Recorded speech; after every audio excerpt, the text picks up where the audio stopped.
Poker's legendary champions, next generation stars, and tireless ambassadors of the game, sharing their wisdom and guiding your journey to high achievement on the green felt. This is Chasing Poker Greatness with your host, Brad Wilson.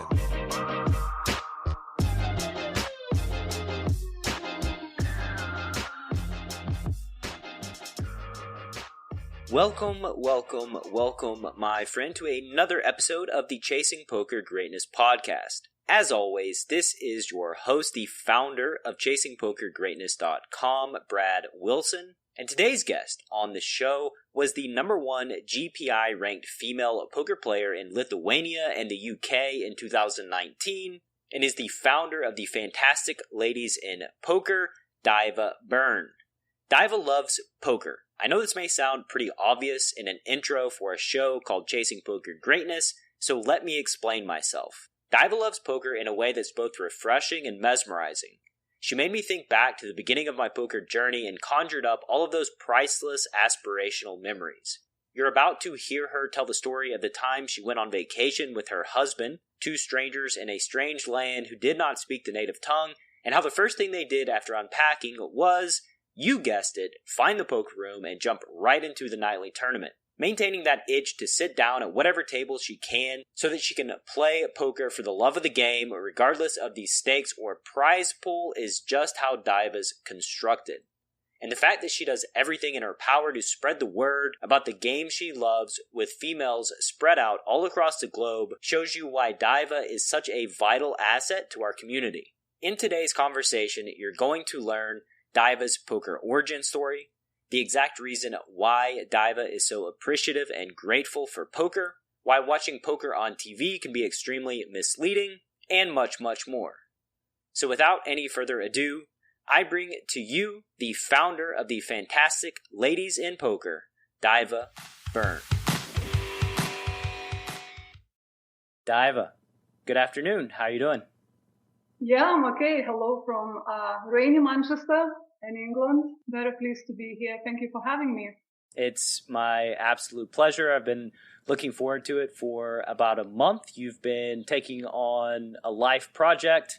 Tell me, what's been going on this last month that's kept you so busy? Well, the last month, we are nearly at the end of January, right?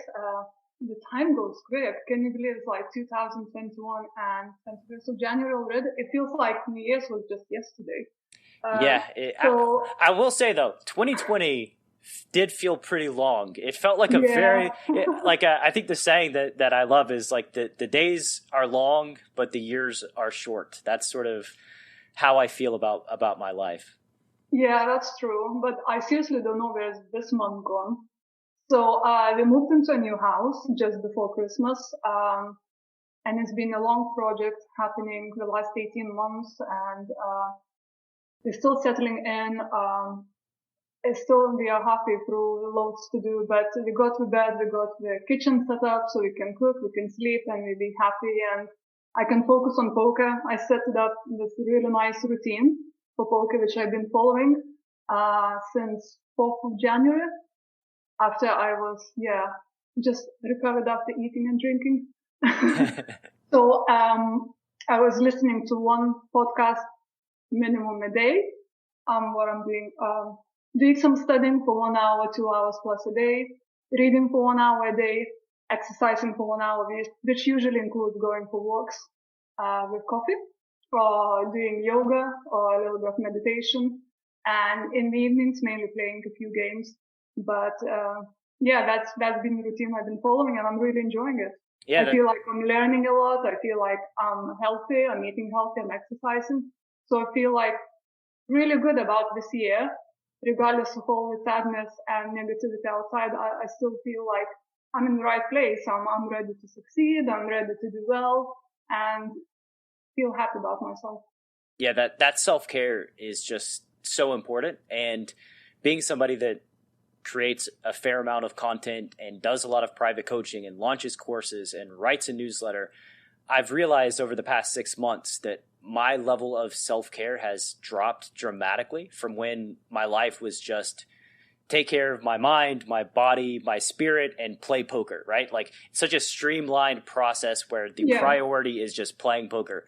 Getting out of that and then having these other responsibilities, it's been like, the tail has been wagging the dog, as they say. And over the past month, it's the same. It was not really New Year's resolution. It was more just a coincidence of when I decided, like, Brad, you're out of shape. You need to go to the gym. You need to start meditating. You need to unplug for multiple hours every day instead of responding to every single message and Slack notification and email. Like you just have to, if you want to, perform at your best. And it's so easy to get overwhelmed with life and forget to take care of yourself. Especially social media, right?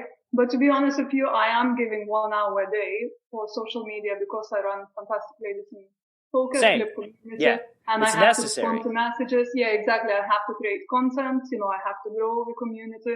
And that takes time, but I feel like you, passionate about it, and I don't feel it's a chore. I'm happy to do that. But you just have to kind of cleverly manage your time. Otherwise, you just run out of time to do things you want to do in a day. Yes, I'm the type of person that keeps inbox 0.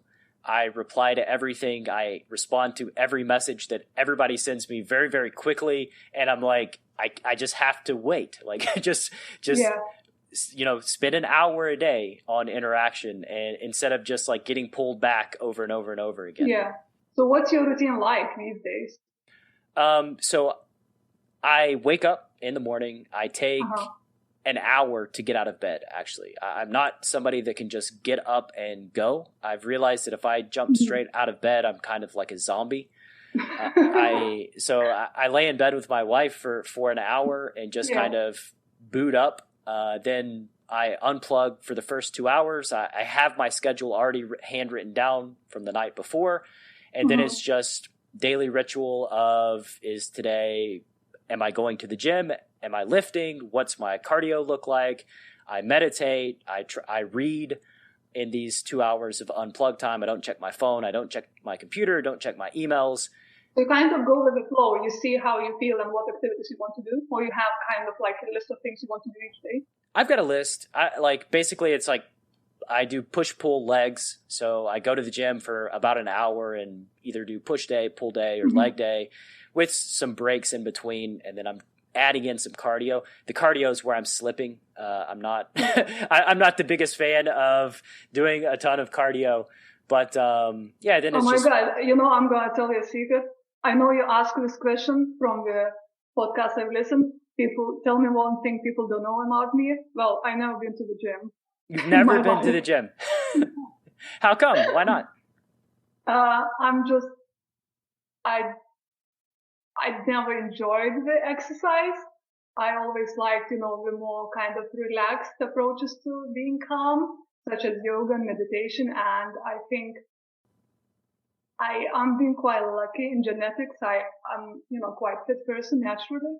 So I guess that's the reason. Yeah, I'm also have the genetic lottery where it's very hard for me to, but I feel like because of my past inactivity in my profession, like if I did not win the genetic lottery, I would be like 500 pounds. Like you'd have to roll me to the next poker tournament. I mean, but yoga, by the way, me and my wife have done some yoga, and when I was like at my peak, my fittest before COVID a few years back, we went to practice yoga, and I was like, I'm just like, I'm just going to crush it. Like I'm killing myself every day at the gym.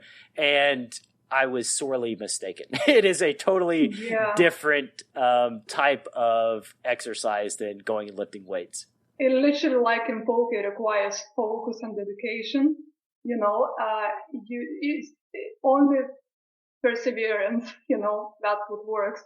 Just keep on trying, keep on doing it, and eventually you will make that posture.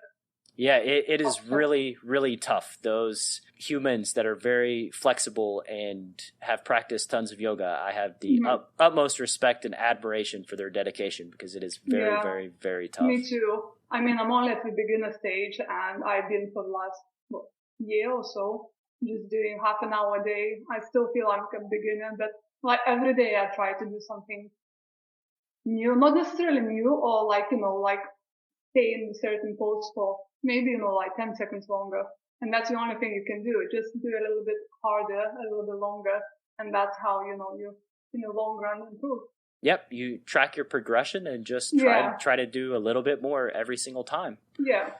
Okay, so typically start out the show by asking you, what's your story? What's your story? How did you find poker? So my story, I'm originally from Lithuania. I moved to England around 15 years ago. I was initially based in Brighton, which is a beautiful seaside resort in England. And it's like a massive student community there. We got, 3 different universities and lots of colleges. So I was based there and I was studying.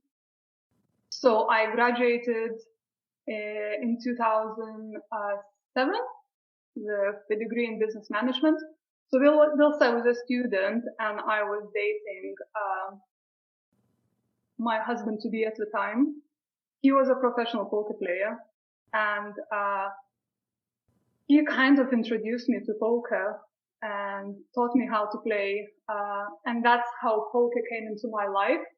But once I graduated, I moved to London and I worked in the city for a few years for Thomson and Reuters and for Ernst & Young. And after 5 or 6 years in the city, I kind of decided to resign because I wasn't happy as a person. I wasn't happy what I was doing. I didn't feel it was my calling. And whilst I was in the city, I was always playing poker on the side. So I just decided I'm going to take up poker now. Where were you playing poker? I was playing poker at the Fox Poker Club, mainly in London. We ran tournaments there every day. So I was playing mainly £50 buy-ins, £30 buy-ins, and we had a special monthly ones like 150 and £300 events. And I actually had quite a bit of success there, so that was nice. And I think that's what made my decision easier than changing the profession. So I was doing okay live, and I was making money online, was grinding on PokerStars. And so yeah, I just decided I'm just gonna be playing poker for a living, and just took that step. So is your current husband the same as the original professional poker player that introduced you to poker? Yeah, so he ended up being my husband. He's my husband. He does not play poker anymore. He stopped playing poker probably about, I'm thinking, 8 years ago. That's funny. It's funny. So basically, that's how it became. I took poker on professionally, and he stopped playing poker. What was it about poker that just resonated and stuck with you? That when you're, in business school, that you just kept doing it as a hobby over time? I think initially I saw it as a great hobby to pass time. Where I could, I'm quite social person, so I enjoyed going to the local poker clubs and playing the game, where I felt I could apply my knowledge from university and from my working experience in the office, such as maths, obviously, and psychology, and just different skills with people, to read people. I just felt like I could do this at a professional level, and I could do it better than the people who are playing there now on the recreational basis, which I was doing at the time. But I had this, drive and hunger to do better, and I just saw an opportunity. That's something I could succeed at.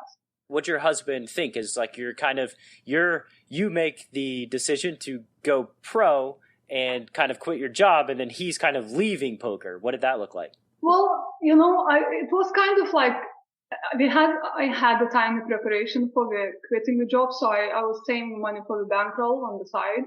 So because I guess I felt after a few years of working in the city, it's not for me, the office job, and it's not something what I want to do. If I was going to do something business related, it's going to be running my own business. Because my background is my parents are both entrepreneurs, and I grew up in this entrepreneurial environment. I was making my own money since I was 7, like doing all kinds of jobs, selling flowers, selling ice cream, going to the festivals, selling, fireworks and all kinds of things you possibly think of. And I just felt like me being in the office, I just felt really restricted. And this environment was so constrained, just following the routine. And it was all monotonous and it was making me depressed. And I just felt I needed to escape that before it all goes really wrong, So I guess that's what it was. I just needed something more. Yeah, for sure. I mean, Like something more challenging and something more exciting. Yeah, the freedom, the autonomy. This is the reason why, when I was 19 or 18 years old and just said, I'm going to be a professional poker player, I can't handle this being in the system. It wasn't, I just didn't like, I didn't like being lorded over. I didn't like being pigeonholed to doing one thing. And that would the freedom and autonomy to pursue and travel and just be my own boss, was what appealed to me. Now, naturally, as a 21-year-old human being, there are these struggles and problems that you have to learn how to manage yourself, right? Which is quite a struggle for a young person. Yeah, like especially when you're in the office. Another thing what I found hard to deal with is like just office politics. You have to play this game, and sometimes you feel you're smarter than people that you just have to be in the role for the sake of it. Like before you get promoted or before you already feel you're at the stage, it's all like kind of following that procedure. It doesn't feel like it's there for the right reasons. Yeah. So, it just didn't feel right. And poker was something I joined at the time and I was like, let's do poker. Yeah, it makes a lot of sense, right? That's not what my parents thought. Yeah, I'll buy that. What did they think? They thought I lost my mind. They literally thought I'm gonna lose all the money I saved up and earned in the, working in the office and studying for so long. I went to the business school before then to college and then university. And we thought, like it was all for nothing. Now I'm gonna gamble on red and black and I'm just gonna end up on the streets. That was the opinion basically.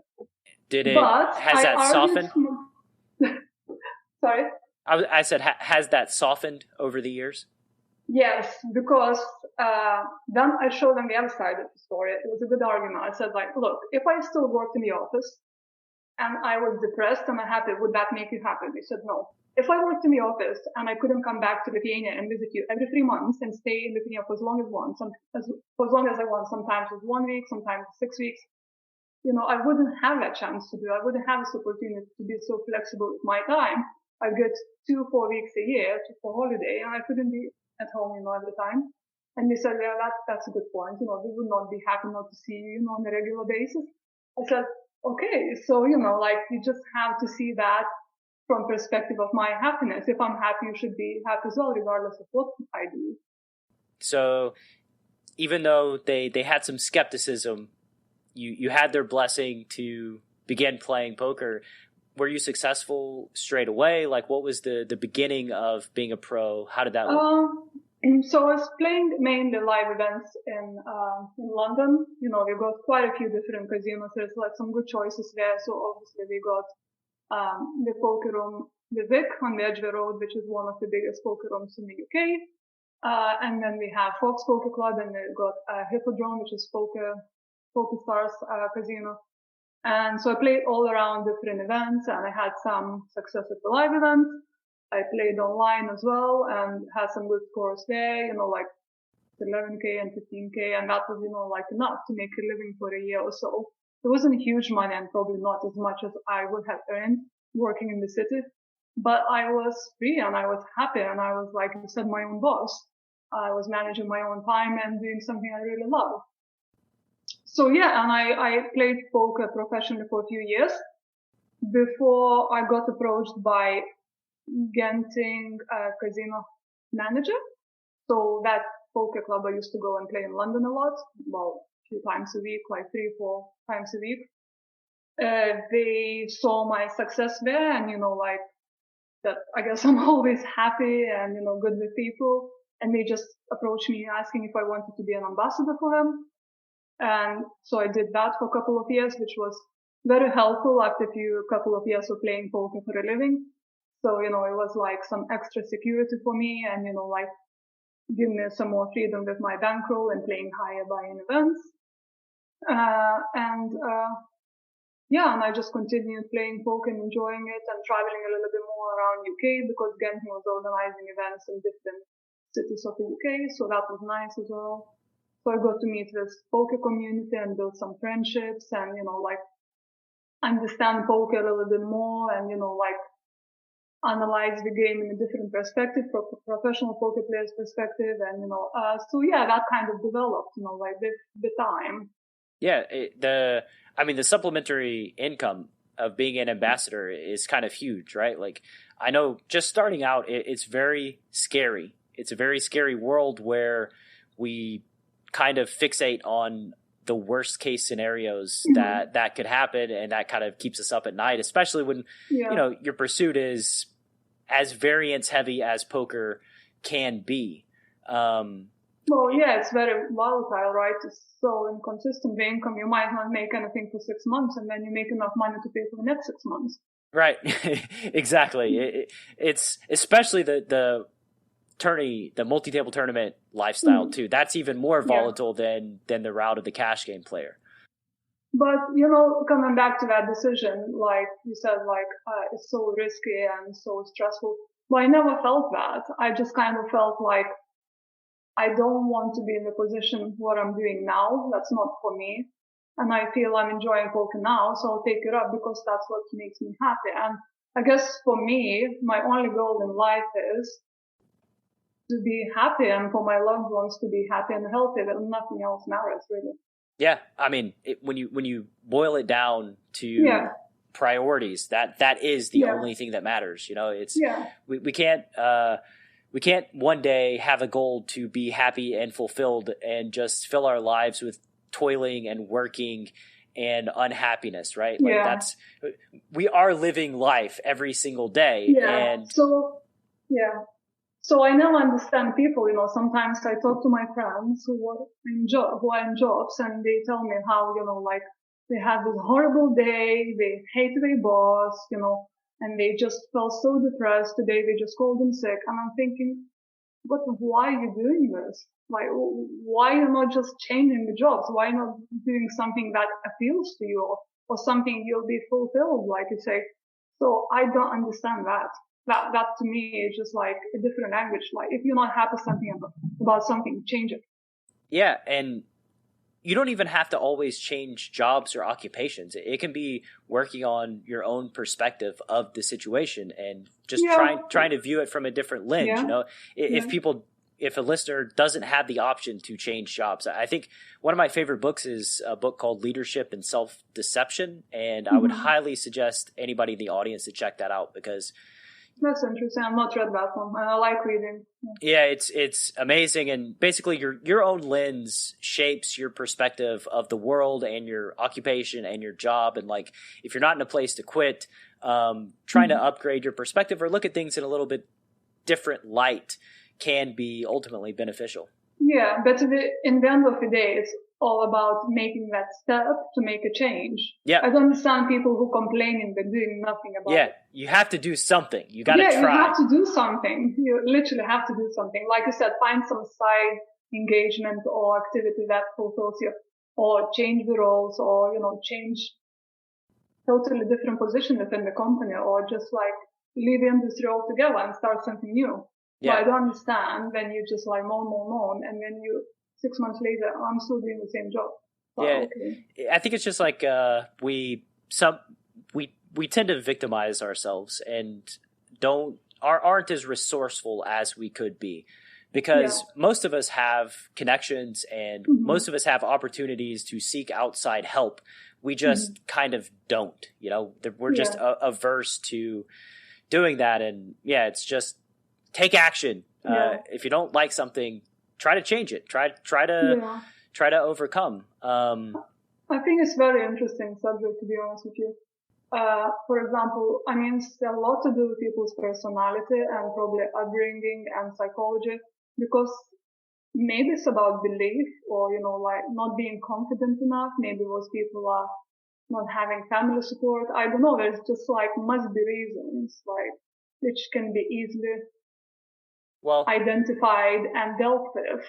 Yeah, I'm so today in a couple of hours, like we were talking about in the pre-interview, I'm doing a webinar on poker coaching, and it's called The Enemy of Execution, and it's about our emotions and just how our emotions, when they're very heavy, create distortions, right? It's like if you have a friend that's telling you her problem with her boyfriend, right? And it's like, this is what's happening, X, Y, and Z. And you're like, it's so obvious. Like, just find another relationship. Like this person, just get out. This person doesn't care about you, right? Like their actions don't back up what they say. Yeah. But to the person that's in the relationship, everything is foggy. There's no clarity. They're just consumed because of their emotions. They can't break out and do the logical or rational thing just because they can't see it, because they're so clouded by their emotions. And I think love is a crazy thing. Yeah, I mean, humans are crazy things. I think that's. Oh yeah, I'm that too as well. All of us are crazy and different. Yeah, a lot of craziness. Jason, tell me about presence. Why did you think presence was the missing weapon in the arsenal of poker players? So everyone's a mindset champion when they're running great, right? But when you're getting crushed day after day and you haven't booked a win in forever and the confidence just gone, and you're trying to do this thing that you read about in a book or someone told you about, being logical and being happy that the money went in good, when all you really want to do is cry and hit something at the same time, like, how are you supposed to be logical in that moment? But that's the only moment when you really need it. What you need in that moment isn't mindset. You've already read all the mindset books and you already know what you're supposed to think and what you're supposed to do. What you actually need in that moment is presence. Presence is the ability to connect the dots between who you want to be and how you can actually be that person when you need it most. So let's cut to the chase, right? Like, how do you do it? How do you stay more present when you're at the poker table? Well, you get there by first deciding that you want more, right? That you want to grow your intuition, that you want to create more flow in your life, and that you want to reach your full potential as a player and as a person. And once you get there, you can start trying out some of the exercises and practices that I've put together. If it feels good, if you're enjoying it, you can keep going. Right? And if you keep going long enough, eventually you'll find that you're just playing at really high levels, that you feel good with low stress, and you're enjoying your experience a lot more. Not just at the table, but away from it as well. I personally would love to have as much presence as I possibly can in my day-to-day life. And if you, the listener, right now wants to add some presence to your game, visit pokerwithpresence.com. Join Jason Su's email newsletter, and then schedule a free consult with the master of presence himself. One more time, that's pokerwithpresence.com.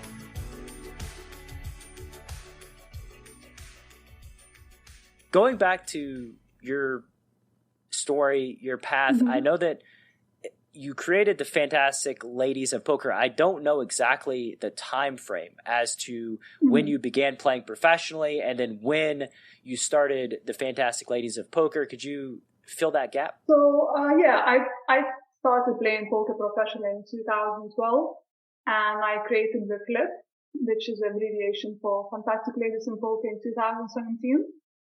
So essentially, it's a female-only community in poker, and since then it's become like the largest female-only community in the world in poker. So we got currently 3,500 members. It's very friendly and supportive community with different kinds of members, different ages, different backgrounds, different levels of skill. But it's all about celebrating women's success in poker and supporting each other and empowering each other, and just kind of a place where you build the relationships and perhaps new friendships with the like-minded people. And I know that my listener is most likely not a lady. I have looked at the demographics of the viewership, and the odds are not good that you're a female listening to the podcast right now. I'm sure there'll be a few. There are a few. There's around 5%, according to my metrics. Oh, okay, that's interesting. I want to ask you, what are the fears that prevent females from playing live poker, from, just immersing themselves in poker like males do? Mm-hmm. Well, then the reason the flip came around is like when I started playing poker, obviously I quickly realized there is such a significant gap between the numbers of male and female playing at the tables. And there surely must be something we can do about this. And there's no reason why there should be more females at the tables. So that's how Flip originally came around. I was like, we need to create this community. We need to promote women in poker. Like the more success stories, the more women join the game, the more people are, coming to the live events. So we make friends and well, the reasons, I guess, why not as many women play live events as online, because I know for a fact online is around 20-25% female players, and the live events usually get between 3 and 5%. So it's because of the responsibilities, mainly. Lots of them have families, and we have a specific daily routine we have to follow. Then we put the kids to bed, then we do the dinners and things like that. So we can only play specific times and specific days of the week. We can't just go to festival and disappear for a week, or even for a weekend, or for one day sometimes.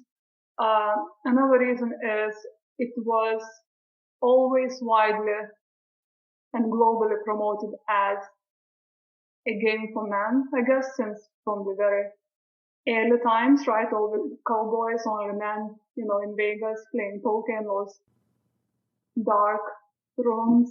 Dark, smoky gamblers. Exactly, yeah. It was never really put out there for the audience as a female welcoming and friendly game. It was very masculine. And even now, these days, all the marketing messages you get from the biggest brands in poker, it's very much male orientated. And I don't think there's enough marketing material for targeting the female audience. And that's another reason. I agree so much that, there's a book called Blue Ocean Strategy, and basically the males in poker, it's very red. Like everybody is going after, the male demographic of age 25 to 42. Yeah. And there's so much opportunity to bring females into poker. Like it's just such an underrepresented demographic. And if you're looking at people who could play poker and enjoy it, that's just it feels to me like just an untapped resource. That's exactly what I've been telling for the last few years. Since I created Flip community from 0 to 3,500 members, and it's literally strictly only women only, because I approve members myself. There are no fake members. We're all real and all women. And also since I've been organizing, promoting and hosting ladies events around UK and Europe for the last few years, I've seen a steady increase in the participants. So for example, when I started it officially, let's say initially 4 years ago, it was 2-3 tables of female players playing in the ladies event. And the last event I had in Malta 2 years ago, it had 120 entries. So that's a big increase. And then when the ladies come to play a ladies event, we end up playing the side events and main event. And the last event we had in Spain for the MPN tour, which was in Madrid, it had actually 30% of female participants in the main event, which was the record-breaking and never happened before. But it just shows it's the growing market. There is demand and interest if you promote to the market to try it. And you mentioned some of the logistical barriers of just women in general, right? They take care of the family. They deal with the rugrats running around. They can't really take a week off from those responsibilities. If you were to organize a tournament specifically to cater to these kind of restrictions, what would you do? How would you put everything together? Well, that's what kind of we did for MPN. I mean, I went to work for MPN in 2019, so they approached me to build a female audience, and they organized live events around Europe. And that's what I did. So what you do, you basically create an event and promote it far in advance. So let's say 5 months, 4 months in advance minimum. So people, start working around this festival, put in the diary, make arrangements that are necessary, and, save the money for the travels or, for the budget and for the buy-ins, the bankroll. So the most important thing is to promote it way in advance, to give enough time to make the necessary arrangements, and then run loads of satellites online and live. So people can qualify online and win packages, and if they've not done that, they can still come live and do still the same. They can satellite into the main event, that if they are unsuccessful, they still can have loads of fun because there are loads of amazing side events, small buy-ins, ladies event, like bounty event, or team tag event, like all kinds of activities going on. So, and you kind of create this community feel. Then I brought all the ladies to, that was it, in Spain, I forgot the name. Yeah, in Madrid. So it was, I had a WhatsApp group of maybe 70 ladies. So, I feel like, they love being part of this community. They organize going for coffee on a daily basis. So it's not only about poker. It's about different activities outside poker and having, mini holidays and catching up with the group members and making new friends and hanging out together, exploring the city. So it's like a combination of both. You're there to play poker and hopefully make money, but if not, you still have an amazing time having holiday and you don't mind if you spend that money. Yeah, having a good time with your friends. It's an experience. And it is an experience.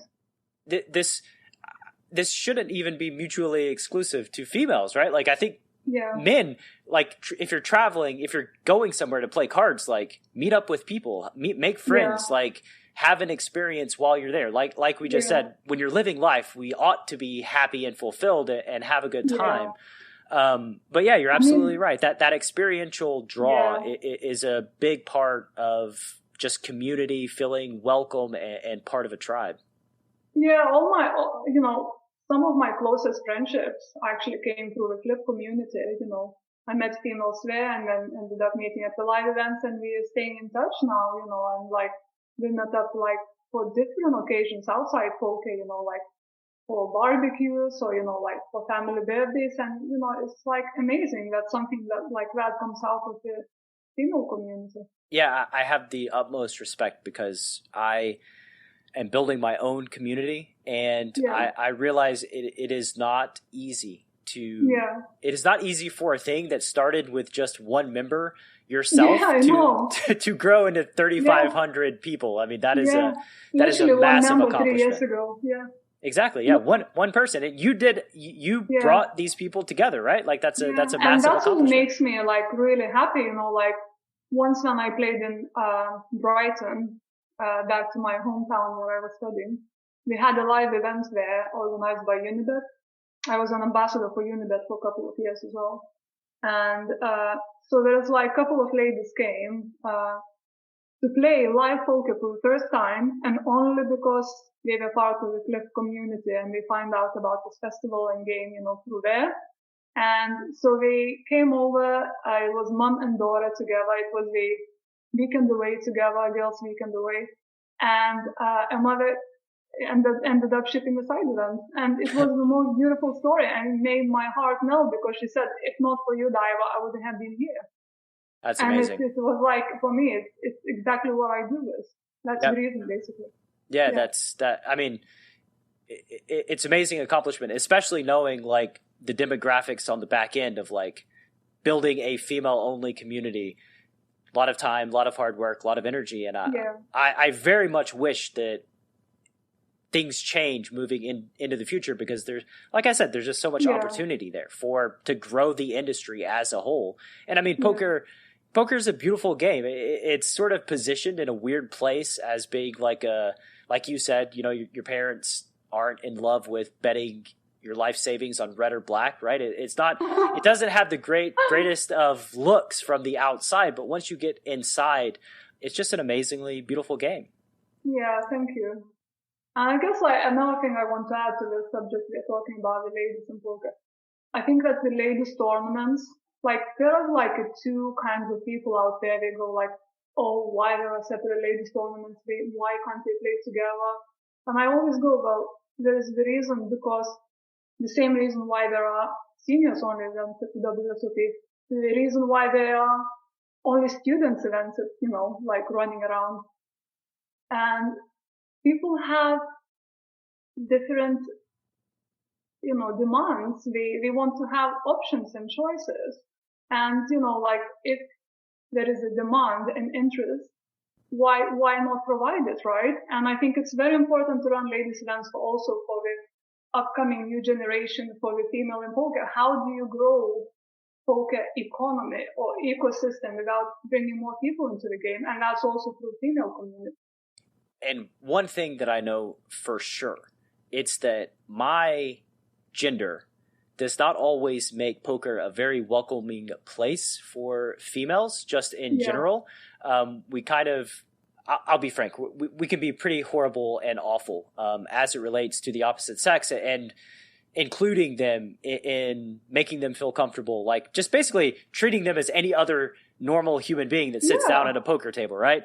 And ladies' events, if they are there to make folks feel more comfortable, get used to the setting and the surrounding, and just, play more tournaments, play more cash games, just become more immersed in the poker world.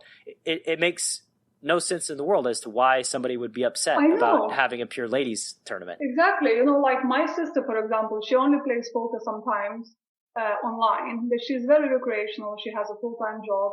And the only time she plays live poker is there is a ladies event.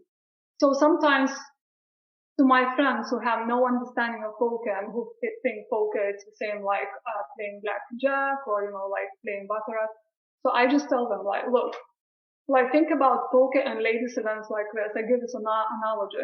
Like if you go to the cinema, you just want to have a night out and go and watch a movie. You go to the cinema and you're already thinking, which popcorn shall I have? Shall I have the salty? Shall I have the toffee? I don't know. I'll decide when I get there. And then you get there and you've already been thinking about it and get excited. And the only popcorn choice we have is a salty one, which you dislike. And you go like, Jesus, your night is ruined. You don't want to be there, but you go to the cinema because you already made the effort to go there, watch a movie. But you never come back because we didn't have a choice of popcorns you wanted. So the same with the ladies events at the festival. You would not go to the festival if you don't have ladies event. It doesn't matter if you play that event or not, but this might be the reason why you attend that festival. Yeah, where are the people complaining about a six-packs tournament because it's a different format than regular, right? Like it's just it's a different thing. And to make a metaphor here that I just am creating on the spot, it may be good, it may be horrible, but for the male listener in the audience, like imagine you're going to do yoga for the first time. And you show up to the place and you have your mat and you're feeling very uncomfortable and anxious, and you open the door and it is 150 pure women all just doing their yoga. Like you're going to be a little bit intimidated, right? Like you're going to be like, oh God, like, is this thing for me? You're going to feel out of place. I mean, and that's how I'm not a female, but that's how I have to imagine that looking out at a sea of men playing this game may feel like it may feel very intimidating and something that you need to get used to. Yeah, I agree. And I know I'm very experienced. I've gone through this, all kinds of comments at the tables and, like people being horrible sometimes and, very sexist. And, I have my comebacks to the guys, like snap comeback. And, it doesn't bother me what people say. But if you're a beginner and you're coming here for the first time, you're very excited, and then someone tells you, oh, why are you not at home looking after the kids? That can make you cry, and you definitely never come back and play poker again, and you don't want that. Absolutely not. And honestly, you don't want the people who would say that in the first place to be playing poker. Like that's really, I 100. I've been at the tables. I have experienced many unfortunate things that have been said, and it's those people are very unhappy. They're just not pleasant human beings to be around. On the flip side, those same people are very shitty to me and other males as well, right? Like they're just taking their shots to whoever's in the general vicinity. Yeah, but somehow we tend to focus on the female players a lot of the time. Probably because they feel like they can get away with it, right? It's just like easier target, we think, But not with me, no. That's good. I mean, the dealers too, they deal with way more BS than they really should. Yeah. Oh my God. I always stand up for the dealers. I just don't let them being bullied. I just always go like, you should not talk to him or her like that. That's so rude and irrespectful, and I just go with law. I just don't put up with it. Yeah. I just don't put up with any nonsense at the table. I always try to make the playing, either recreational or professional environments, like just to make it as fun as possible, as friendly as possible, and inclusive as possible. And then anything what comes outside that, I just deal with on the spot. Yeah, I wish you could replicate yourself times like a million or so, and Thank you. the poker world would just overnight be a much better place. So, what would you say is the most unexpected thing that's come from your journey through poker? Unexpected, probably making so many wonderful friendships. Like I said, through Flip, like there is like quite a few girls now, and especially in the UK, and a few in America. We become really close, and then like we communicate on a weekly basis, stay in touch. We got a private groups going and supporting each other, and railing each other, and just like following each other's career, and like it's just so nice. And it's not, like I said, only poker, it's outside poker as well. And I never really expected I'm going to meet so genuine and really nice people in poker, because it's such a lone industry and it's a very competitive industry, and everyone is in there for themselves. And yeah, sometimes it's hard to trust people, but there are some really nice people out there, and I'm just glad I came across them, and we are just really good friends now. Yeah, the relationships for me have been very unexpected, and I think maybe if I knew then what I know now, just about how there's a filter, right? Like the people that make it in poker, the people that are attracted to poker are a certain type of person, and we're naturally enjoy spending time with people who are very much like ourselves, and that to me is kind of like, poker just attracts a certain type of person. And if you are that type of person, you will make friendships and relationships that last a lifetime. Yeah, that's what I'm so happy about. And I guess look forward to, seeing them soon, because I've not seen my poker girls since beginning of last year. The last live event I played was in February last year. So it's 11 months ago, and I've not seen anyone since then. Yeah, it's been a year, and hopefully the next 6 months we'll be able to go back to some semblance of normalcy. What do you think that live poker is gonna happen in Europe in the next 6 months? I have no idea. I used to think that I could predict things, and then now I've learned that I am the worst predictor. You don't have that gift, yeah. Yeah, I hope that I would have predicted like better things for us in the States over the past year, but then reality kind of happened, and so now I'm like, I can't predict it. I don't want to predict it. The vaccine has come about much faster than people really anticipated, but that wasn't very surprising to me, just because of the sheer amount of money that was there for whoever developed it first, and also like just the economic resources that get unlocked with the vaccine distribution across the world. And I hope that things kind of go back to normal and that we have a safe environment. But I will say that after taking, this year and a half off and being away from your friends, like it's going to be such a great feeling to meet back up with them in a live tournament setting, I would imagine. No, it's going to be amazing. And we're going to have a proper poker catch up. What we do usually meet up at some poker festival and just all of us play and, usually have last longer and, have some fun nights out. And then, it's just amazing. Yeah. So going back, you touched on this briefly early on, but what's your process look like for regularly improving your poker game? I try to do a couple of hours plus a day. So I usually go through the hand reviews, hand history of my tournaments. And then what I also like to do is watch the final table replays of the high stake buy-ins on PokerStars. We got 3 plays there for free basically. And I absolutely love watching how the current top crushers in the world are playing, like 5K and 10K buy-ins. And, I like watching it from the start because you can see the history between the players and you can follow the flow of the game and, like you see what kind of range of hands what we do with. And I think it's amazing. You can get all this data for free. And, what else I do? I'm registered a couple of training sites, so I watch a couple of, videos there, and I watch a couple of lessons there. And I guess that's the main thing, basically. Hand reviews and final table reviews and like some videos on the coaching sites. That's my daily like training process. And working on my mindset, I do yoga and meditation. And also I read 1 hour a day, like not necessarily poker books, but all kinds of books. And I try to keep up with the news in poker industry as well.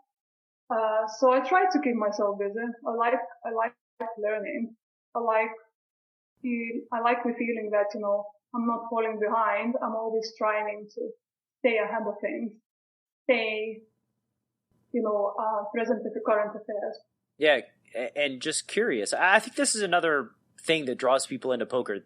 Folks that love learning, that want to explore their curiosity and test themselves. That's another just trait of folks who are attracted to the poker world. Yeah. You mentioned something really important too for the listener, watching all the data points from either final table or lead up to the final table, right? Understanding the metagame, the variables that are in play and why people are doing what they're doing. Like when you watch a cut distilled version on, the WPT or wherever, like you miss metagame stuff that absolutely affects decision making, and you can really extrapolate some really poor things if you and I think I think watching just one hand replays, especially the WSOP ones, I think they can do more damage than good, because you literally have no idea what's the history between those players, why he made that light call or why he made that bluff,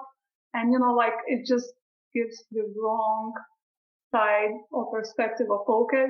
People don't play like that. They play it because they made that move for the good reasons they had at the time, not just because they fancied it in the spare moment, Exactly. So that's why it's good to watch the full final table from the start and get the idea what's happening at the table. Yeah, I think just make the conscious decision to know that some poker is more entertainment based and some is more training based, and then treat them as separate entities, right? Like you can still watch WPT if you understand that there's probably not going to be a ton to gain from just seeing various snippets and like the most exciting hands. Yeah, of course. They're not gonna show the 4 times that you've opened and the player on your left 3-bets you and you just fold and you never see a flop. But they'll show the time that you rip it with a jack and a deuce and you look like a dummy because they have aces. So. But it's important for recreational audience and it's important for promoting the game. So, I'm clapping for WSOP doing this, streaming the WSOP main event and making it exciting, publicizing, because that's the only way to build the game, to get more publicity in the mainstream audience. And for the love of all that is holy, if you're a high-level MTT player, please stop taking 5 minutes to make every single decision. That is not. I was talking about the same person. Talking about rec players, I am not going to watch somebody sit there and take 5 minutes to make the best decision that I've ever seen a poker player make. I'm not interested. I will change the channel instantly, and I have to imagine somebody who's just trying to learn poker and watching it for fun, they're going to switch the channel instantly. And that's just not good for poker's growth and long-term viability. Yeah. And I think they're always good players. They just know what they're going to do, They do. Spot. Yeah. They just do it straight away, and then they usually take time for the good reasons. They take time, they want, to induce a specific action, but, when recreationals do that, I don't think they are thinking behind it. They just do it because they saw the pros doing it, and so, Yeah, it's stalling is the number one reason why I don't play tournaments. It It's just good on the bubble, though. oh, it drives me You can print crazy. minus stalling on the bubble. I know, like that's the problem with it, right? The problem is that poker players are incentivized to stall at various points in the tournament. So like attacking that incentive as a tournament director, like how do you not incentivize stalling, right? That should be the issue. I don't think it's the players who are operating within the parameters of the rules. It should be a rules thing that like there is some penalty for taking 5 minutes on the bubble, right? Like it just something has to change, but I don't know how you could execute it or implement it. I know Matt Savage listens to this podcast. Matt, please solve this problem. And like I think poker would be so much more popular, tournament poker specifically, if we could get people to act faster. I mean, cash games are the opposite, right? Where we're incentivized to act quickly in cash games. More hands, because the more hands you play, the more money you make. And then in tournaments, the incentives are completely out of whack and different. In tournaments, like when someone's tanking, every hand in the middle or, early stages of the game, I'm definitely calling the clock. But then if someone's doing that on the bubble, I'm cool with that because I see the advantages of it and I think it's a clever play. And, there's why people would not do it, who don't understand the game. But I think you, as experienced poker player, trying to work on this edge, I think it's why not? Yeah. And I don't see a problem in that on the bubble. But any other stage of the tournament, I disagree. Yeah. Anyway, I could just talk about this for hours and rant and not make any coherent sense. That's really infuriating. Yeah, it really is. I'm like quite calm and patient person, so if someone's taking time, I start thinking about the hands I saw previously, like the interesting hands he played or some other hands I'm replaying in my head. I'm not actually thinking that he's taking time. I'm just thinking about different things. I could tell you there was a time I was at Commerce playing 10-20 no limit against a friend of mine, Jamie, and we got involved in a pot on the river. It was a fairly decent sized pot, and I probably thought for about 45 seconds. And he just looks at me and he's like, it's your action, right, Brad? Like, because I'm always acting very, very quickly. I'm like, yeah, I know. I'm actually thinking this time. Like, I actually have a big decision to make here. But like, I'm always just clicking and trying to move fast and like, let's play more hands. Let's play more hands. I actually I think, called the clock like once in my life. And I was so much in the zone and like focused on that specific hand and action and decision that I lost totally track of time. So I was like, when someone said clock, I was like, and he said, do you realize it's been 5 minutes? Holy cow. Can you believe that? I didn't know. I thought it's been like 20 seconds. I was so lost in that specific hand. And I couldn't believe it in 5 minutes and I just not even realized. Yeah, it's a flow state, right? Where so that was amazing, and you just don't know 5 minutes gone, and you're still there thinking. I don't think I've ever had the clock called on me, except for the many times I've called it on myself. Like on yourself all the time. It's like clock. That's amazing. Like I need to do something here. Clock. I put some pressure on me to make an action. I need to move forward. I've never done that. That's been news to me. It's not well advised, but I'm impatient. So my impatience is not limited to my opponents. It's also on myself as well. I hold myself to the same standard. The reason I love live poker because you have unlimited amount of time to think and make the correct decision. And I always try to take the most as I can of that. Because there is no rush like online poker. You have 60 seconds or whatever you got in the bank left.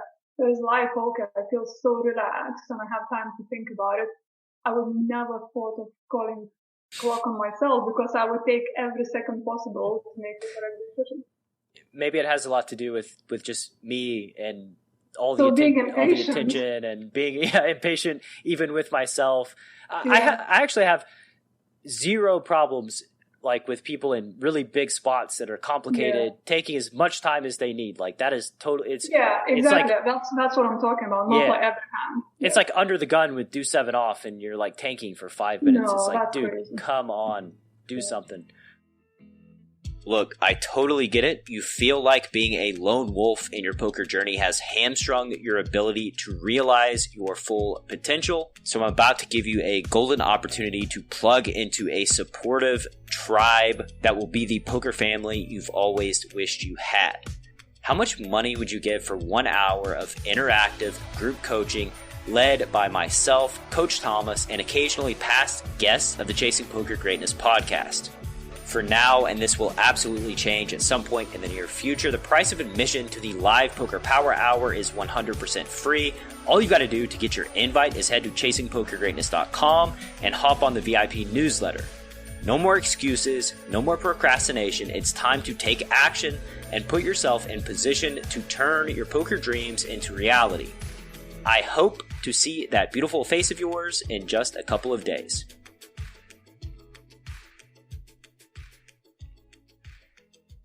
So when you think about joy in your career, playing and being in the poker community, what's the first memory that comes to mind? I think what I love most about poker is like the freedom and traveling the world. The poker is taking me to a place that I would never traveled to before, and experiencing all those cultures and meeting different people from different backgrounds. What's a memorable experience? What's one of your favorite places? Like, for example, like this is amazing. Like, so we went on a 5-week trip to South America with my husband, and they ended up staying in Peru, the capital of Peru in Lima, at this casino spa hotel, and they had a poker room there. So we were like, okay, so we checked in the hotel and we like went downstairs straight to the poker room and like, what's happening? And they said, oh, we had the tournament started half an hour ago. I was like, okay.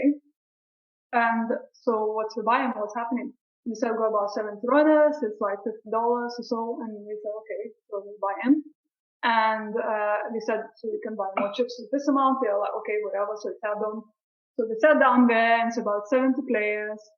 And all of them are from Peru. We don't speak English, and we're only 2 foreigners. Obviously, the only one girl in there, and it's amazing. So we're just playing there, and we don't know what's happening, who's saying what, and you just put the chips. That's the only way to communicate. You can't say raise or fold. You just have to do it, like by action. And I think I bust like with 2 tables left, and my husband ended up chopping it. And it was such a fun experience. So imagine doing, a deal, heads up, and we don't speak English, so everything has to be written down in numbers, and you're trying to agree on the deal. And it's just so fascinating. It's a different, world, and it was so much fun. And we made enough money to travel for the next 2 weeks, and it was a fantastic start to the trip. That's an amazing story, and that's how you know you're doing the right thing when you're on vacation in Lima, Peru, and you learn there's a poker room, and that's the first thing you want to do. Like, let's go play the tournament. Yeah, I want to check out what's the poker like here, and I'm like, it's just no one speaks English. We managed to get into this game, and when we are chopping heads up, and like they don't understand what we're talking about, trying to make a deal, and everyone's there, like rooting for the local, and it was just so funny. Everyone's watching, like 25 guys just watching heads up, and it's so funny.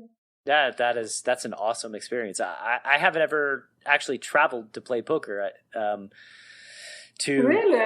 Anywhere other than, nowhere out of the United States. I've been landlocked to the Commerce Casino and Foxwoods and the Florida and Mississippi. Oh my God. Yeah. Oh, yeah. I mean, you're definitely missing out. That's the most, the most important, I think, thing that brings the most joy for me in poker, like traveling and exploring new places, and also playing poker there and trying to make money there. Like I traveled, the furthest I traveled for poker was Aussie Millions in Australia. And, I traveled all around Europe, played different locations, and obviously Vegas every year, and I just given apart from last year. yeah, just all the stories from playing poker, just so many of them, like, for example, like a couple of years ago, finishing playing WSOP main event and cashing in there and then just driving, up the West Coast and, stopping in Reno and jumping to $100 game there after, like just finishing main event, they making day 4 2 days ago and playing $100 Reno event and final tabling that. And it's so funny. And the guy then on the final table was like, shall we make a deal 8-handed? And I'm the only one, no, I'm not interested. And they look at me like I'm crazy, like the girl who got lucky to be on the final table and she doesn't want to deal now. And then we ended up being 5-handed and the guy who goes to my husband goes like, oh, your wife actually, she can play poker. John was like, yeah, I know.